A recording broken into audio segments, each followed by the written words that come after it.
Assalamualaikum warahmatullahi wabarakatuh. Perkenalkan, nama saya Arsyada Rosada, NIM 1120067 dari kelas HKIP. Di sini saya akan membuat video untuk memenuhi tugas ulangan akhir semester mata kuliah Fikih Jinayah.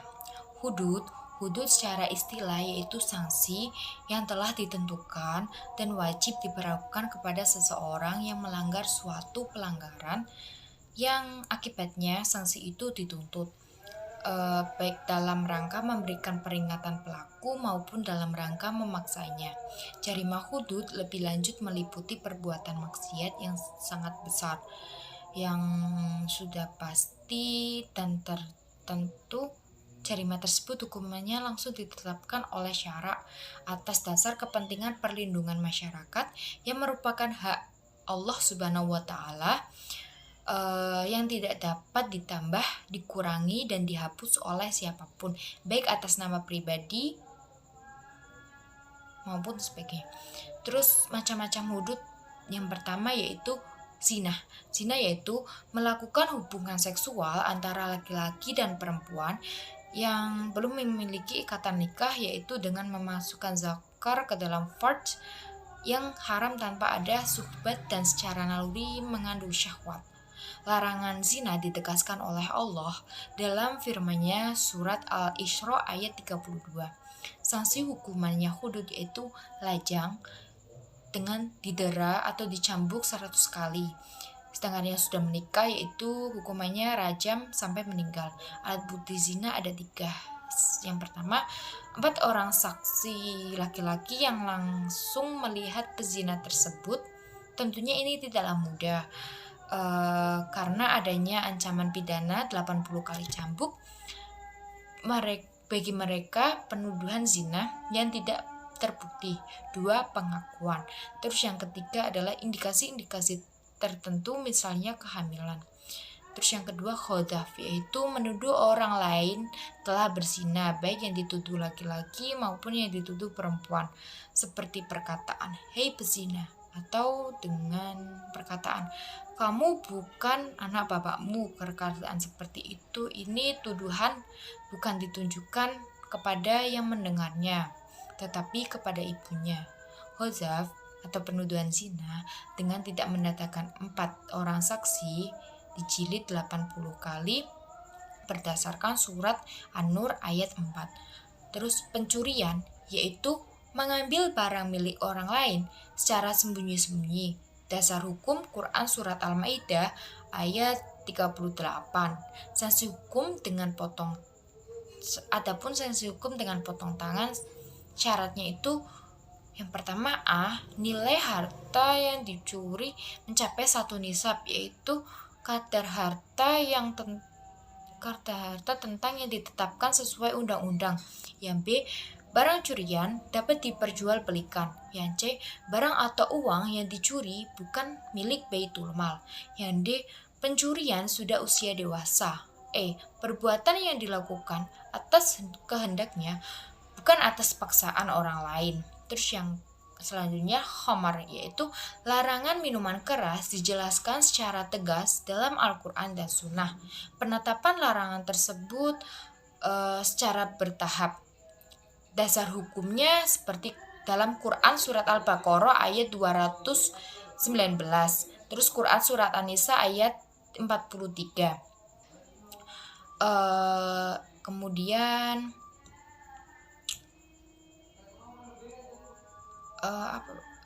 minum haram itu tidak diperbolehkan dan sangat dibenci oleh Allah. Terus sanksi hukumnya minum khamar yaitu didera 40 kali sampai 80 kali. Terus selanjutnya perampokan. Perampokan adalah pengambilan harta orang dengan cara kekerasan dan pembunuhan. Dalam Quran surat Al-Maidah ayat 33 dan 34. Sanksi hukumnya yaitu dibunuh, disalib, atau dipotong tangan dan kakinya secara bersilang, atau dibuang dari negerinya atau tempat kediamannya lah. Terus pemberontakan yaitu mereka yang memberontak terhadap negara dan menampakkan perlawanannya melalui senjata dan mengumumkan perang terhadap daulah Islamnya. Dasar hukumnya dalam Quran surat Al-Hujurat ayat 9. Terus yang terakhir ada murtad. Murtad yaitu keluar dari agama Islam, baik laki-laki maupun perempuan yang telah balik dan berakal, diajak kembali kepada Islam hingga 3 kali disertai peringatan. Jika kembali maka akan diterima, jika menolak akan dibunuh. Dasar hukumnya dalam Quran surat Al-Baqarah ayat 217 dan An-Nisa ayat 137. Dan hukumannya itu dibunuh ya. Terus yang kedua, kisos dan diyat. Jarima kisos dan diyat adalah perbuatan-perbuatan yang diancam dengan hukuman kisos atau hukuman diyat. Hukuman yang berupa kisos maupun yang berupa diyat adalah hukuman-hukuman yang telah ditentukan batasannya dan mempunyai batasan terendah maupun tertinggi, tetapi menjadi hak perseorangan. Macam-macam kisos atau diyat. Yang pertama, pembunuhan disengaja, yaitu seseorang membunuh orang lain dengan sesuatu yang pada umumnya dapat membunuh orang lain, atau seseorang memperlakukan orang lain yang pada umumnya perlakuan itu dapat membunuh orang lain. Sanksi hukumannya dengan dibunuh atau wajib dijatuhkan kisos bagi pelakunya. Jika wali yang dibunuh tidak dimaafkan apabila pengampunan, maka diyatnya harus diserahkan kepada walinya, kecuali jika mereka ingin bersedekah atau tidak dituntut diyat. Diyatnya sendiri seperti 100 ekor unta, terdiri 30 unta dewasa, 30 unta muda, 40 unta yang sedang bunting. Dasar hukumnya dalam Quran surat Al-Isra ayat 33, terus Al-Baqarah ayat 179. Terus pembunuhan disengaja ada 3 macam. Pertama, memukul dengan alat yang biasanya dapat membunuh seseorang, misal pedang, pisau yang tajam. Terus hukuman pembunuh yang disengaja dikenai pembunuhan hukum yang disengaja. Membunuh seseorang dengan alat yang biasanya tidak dapat membunuh seseorang, akan tetapi ada indikasi lain yang umumnya biasanya menyebabkan terbunuhnya seseorang. Terus memperlakukan seseorang dengan suatu perbuatan yang biasanya perbuatan itu dapat membunuh seseorang, seperti mencekik lehernya. Terus pembunuhan mirip. Kemudian pembunuhan mirip disengaja adalah pembunuhan yang sengaja dilakukan akan tetapi menggunakan alat yang umumnya tidak bisa membunuh seseorang. Kadang-kadang maksudnya hanya menyiksa atau memberi pelajaran, tapi melampaui batas. Ia sengaja memukul tapi tidak sengaja membunuhnya. Terhadap unsur sengaja dan tidak kesengajaan, pelaku tidak dibunuh tapi diyatnya berat, yakni 100 ekor unta dan 40 ekor diantaranya sedang bunting. Pembunuhan tidak disengaja ada 2 bentuk. Yang pertama, pelaku melakukan tindakan yang ia sendiri tidak bermaksud menimpakan perbuatan itu kepada pihak yang terbunuh, namun menimpa orang tersebut yang akhirnya membunuhnya. Sanksinya berupa diyat 100 ekor unta dan kafarat dengan membebaskan budak. Terus yang kedua, pelaku membunuh seorang di negeri kafir yang ia sangka kafir harbi, tetapi ternyata ia muslim namun menyembunyikan keislamannya. Sanksinya itu kafarat saja, tidak wajib membayar diyat. Dasar hukumnya dalam Quran surat An-Nisa ayat 92. Kemudian pembunuhan yang terjadi karena ketidaksengajaan adalah seseorang melakukan sesuatu perbuatan tanpa ia hendaki, akan tetapi perbuatan itu telah menyebabkan terbunuhnya seseorang.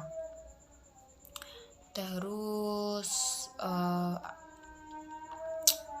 sanksinya itu itu harus membayar diat 100 ekor unta dan wajib membayar kafarot dengan membebaskan budak.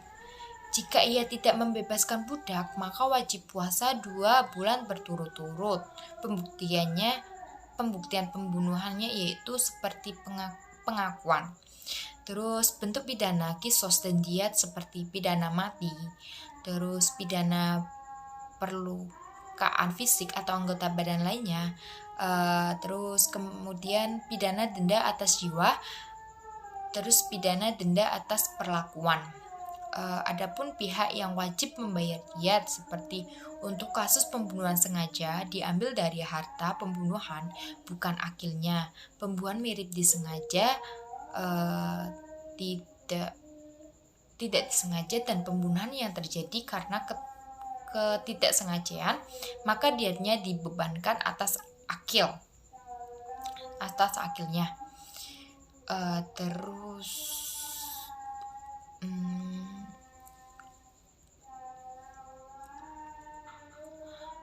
saudara,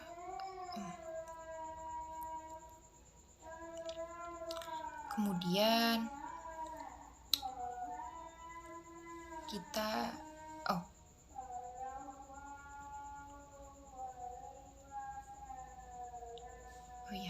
kemudian kita akan membahas positifikasi hukum Islam.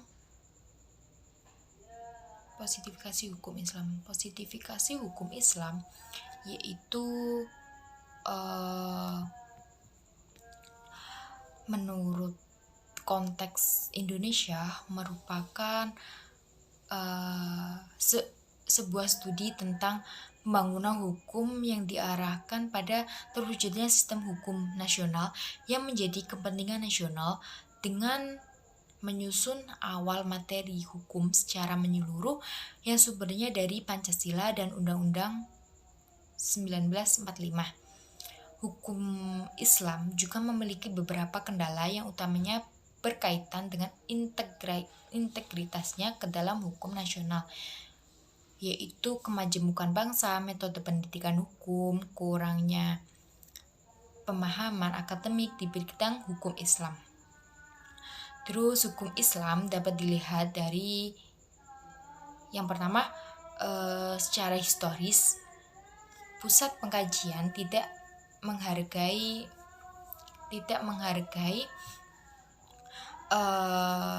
hukum Islam yang sudah lebih dulu berkembang, yang nyatanya pengkajian hukum Islam tidak diberi tempat. Terus yang kedua, pengkajian hukum Islam ada di antara pengkajian ilmu agama dan ilmu hukum. Terus yang ketiga, perkembangan kualitas ketaatan hukum Islam yang lemah, terutama pada keyakinan dan moral. Terus yang keempat, masih menganut kebijakan hukum politik Belanda yang memiliki kepentingan politik tersendiri. Yang kelima, banyaknya masalah yang dihadapi umat Islam, sementara fatwa hukum belum ada yang bisa merangkumnya dalam satu perundang-undangan yang bisa diterima oleh semua masyarakat Islam. Positifikasi hukum Islam di Indonesia mengalami pasang surut dengan kebijakan politik dan hukum yang diterapkan.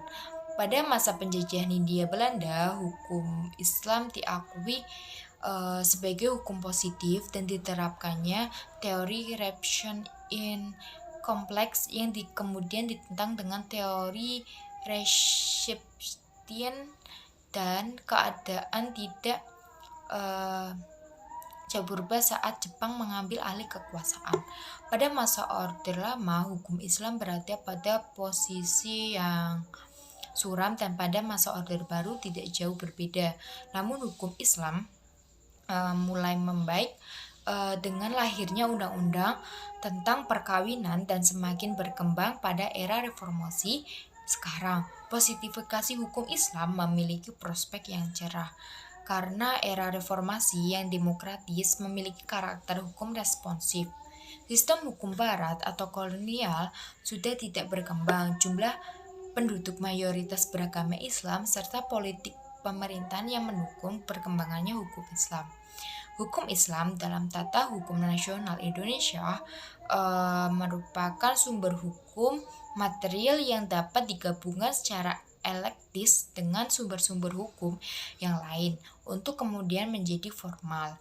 Hukum Islam tidak dapat secara eksklusif menjadi sumber hukum formal tersendiri, kecuali untuk hal-hal yang sifatnya melayani dalam hal-hal yang terkait dengan peribadatan seperti penyelenggaraan haji, zakat, dan seterusnya. Terus positifikasi hukum Islam itu terkait dengan nilai-nilai ajaran Islam yang dapat diperjuangkan dan sudah pasti tidak akan ditolak oleh golongan lain karena sifatnya universal, yang menegakkan keadilan, menegakkan hukum, membangun demokrasi, membangun kepemimpinan yang amanah, melindungi hak asasi manusia, menjalani kebersamaan, membangun keamanan, dan sebagainya. Sehingga nilai-nilai ini yang akan masuk dalam sistem hukum nasional. Sedangkan dalam konteks bernegara Indonesia, yang penting adalah memperjuangkan masyarakat Islam yang sesuai dengan nilai substantif dalam Islam seperti jujur, amanah, demokratis, adil, menghormati HAM, melestarikan alam, dan sebagainya. Terus dalam positifikasi hukum Islam ada 3 faktor penting yang berpengaruh sebagai peluang dan tantangan, yaitu faktor politik dan faktor filosofis dan faktor sosiologis. Terus dasar dari positifikasi hukum Islam di Indonesia ini merupakan Pancasila yang dimana mengarah kepada suatu pemahaman jika masyarakat Muslim Indonesia mengamalkan sebagian dari hukum syariat dan sebagian lagi harus tunduk kepada hukum negara yang diadopsi dari hukum Barat.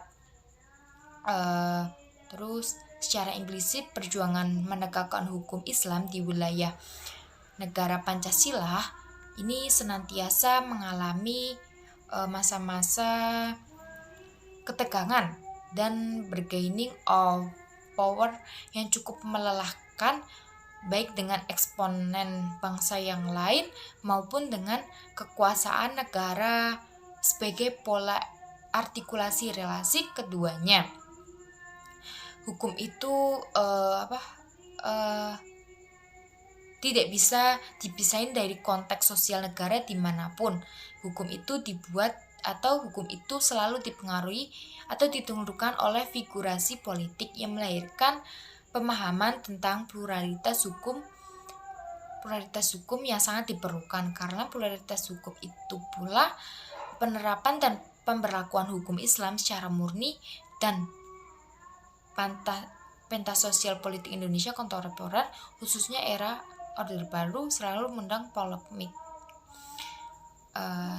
Itu saja yang dapat saya sampaikan.